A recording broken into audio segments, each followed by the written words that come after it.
नमस्कार। आज हम इतिहास के एक ऐसे पन्ने को पलटेंगे, एक ऐसे महान विचारक की कहानी जिनका दिमाग कह सकते हैं अपने समय से मीलों आगे था। सोचिए जरा, सर आइजैक न्यूटन से सदियों पहले कौन था वो जो उस अदृश्य शक्ति की बात कर रहा था? वही शक्ति जिसे आज हम ग्रेविटी कहते हैं। और कौन था वो महान ज्योतिषी जिसकी कही हर बात पत्थर की लकीर साबित होती थी, इतनी सटीक कि एक राजकुमार की जिंदगी तक दांव पर लग गई थी।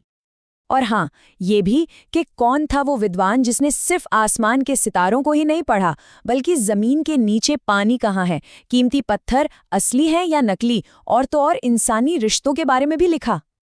इन सारे सवालों का जवाब सिर्फ एक नाम में छिपा है, वराहमिहिर। जी हाँ, एक ही इंसान में एक वैज्ञानिक, एक भविष्यवक्ता और एक एनसाइक्लोपीडिया राइटर सब कुछ मौजूद था। तो चलिए शुरू करते हैं उनका सफर। देखते हैं कि एक छोटे से गांव का एक लड़का अपने जमाने के सबसे बड़े ज्ञान के केंद्र यानी शाही दरबार तक आखिर पहुंचा कैसे। तो देखिए, उनका जन्म हुआ 499 ईस्वी में कपित्थ में। उनके पिता आदित्यदास सूर्यदेव के उपासक थे और शुरुआती ज्योतिष की शिक्षा उन्हें अपने पिता से ही मिली। लेकिन उनकी जिंदगी में असली मोड़ तब आया जब वो युवा थे और कुसुमपुर में महान खगोल शास्त्री आर्यभट्ट से मिले। बस यही वो मुलाकात थी जिसने उन्हें सितारों की दुनिया का दीवाना बना दिया। और फिर क्या था, वो सीधे राजा विक्रमादित्य के दरबार के नवरत्नों में से एक बन गए।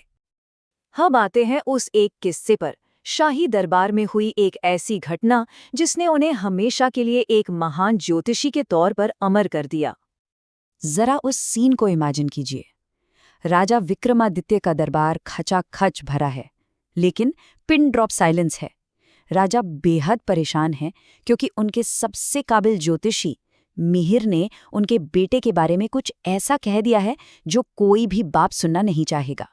और वो भविष्यवाणी थी, ग्रहों की चाल बता रही है कि राजकुमार की मृत्यु 18 साल की उम्र में हो जाएगी। सोचिए, मिहिर ने ग्रहों का हिसाब लगाकर ये बात बिना किसी लाग लपेट के पूरे दरबार के सामने कह दी। सन्नाटा छा जाना तो लाजमी था। अब राजा ने तो अपनी तरफ से पूरी ताकत लगा दी।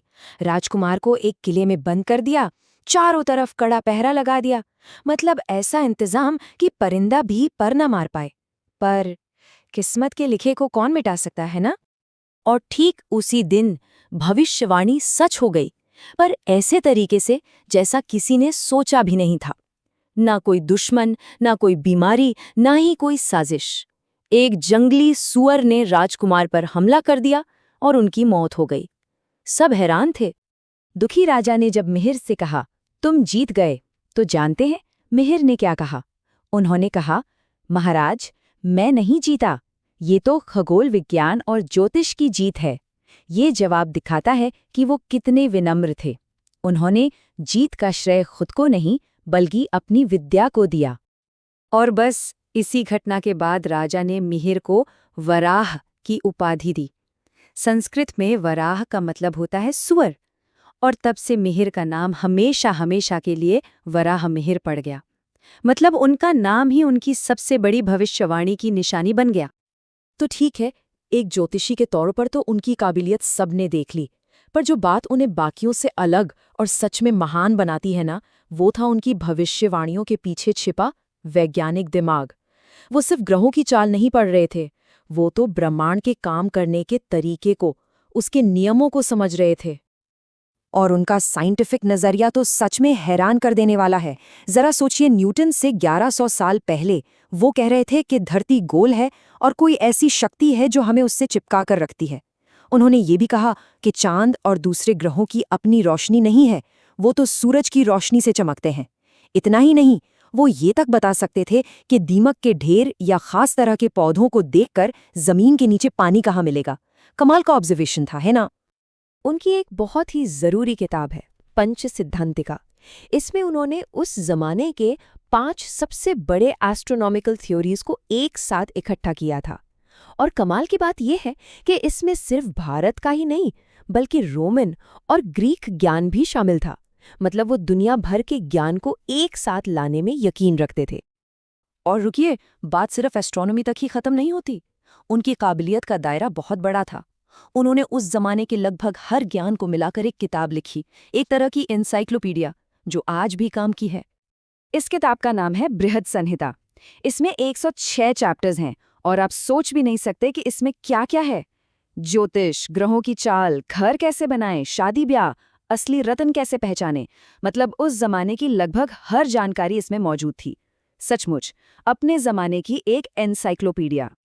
अब देखिए, एस्ट्रोनॉमी और एस्ट्रोलॉजी में इतनी एक्यूरेसी के लिए जबरदस्त मैथ्स की जरूरत पड़ती है, और वराहमिहिर इसमें भी उस्ताद थे। उन्होंने आर्यभट्ट के दिए ट्रिग्नोमेट्रिक फॉर्मूलाज को और बेहतर बनाया। यही नहीं, उन्होंने पास्कल ट्रायंगल और जीरो की प्रॉपर्टीज को भी समझाया, जिसने आगे चलकर गणित की दुनिया में बहुत बड़ी भूमिका निभाई। तो आखिर में सवाल ये उठता है कि वराहमिहिर की जिंदगी से हम क्या सीखते हैं? उनकी विरासत, उनका लेगेसी आज भी इतना इम्पोर्टेंट क्यों है? इस बारे में वराहमिहिर ने खुद एक बहुत ही खूबसूरत बात कही थी। उन्होंने कहा था, ज्योतिष का विज्ञान एक बहुत बड़ा समंदर है, जिसे पार करना आसान नहीं। मेरी किताबें बस एक सुरक्षित नाव की तरह है। देखिए कितनी विनम्रता है। वो खुद को गुरु नहीं, बल्कि ज्ञान के सागर में एक मददगार नाव बता रहे थे। उनकी लिखी किताबों ने आने वाली कई पीढ़ियों के लिए एक मजबूत नींव का काम किया। उनका असर सिर्फ एक दो विषयों पर नहीं, बल्कि ज्ञान की इतनी शाखाओं पर पड़ा कि इतिहास ने उन्हें मनु, पाणिनि और कौटिल्य जैसे महान विचारकों की श्रेणी में ला खड़ा किया। और जाते जाते एक सवाल, वराहमिहिर जैसे और कितने ही ब्रिलियंट माइंड्स इतिहास के पन्नों में कहीं गुम हैं, जो बस खोजे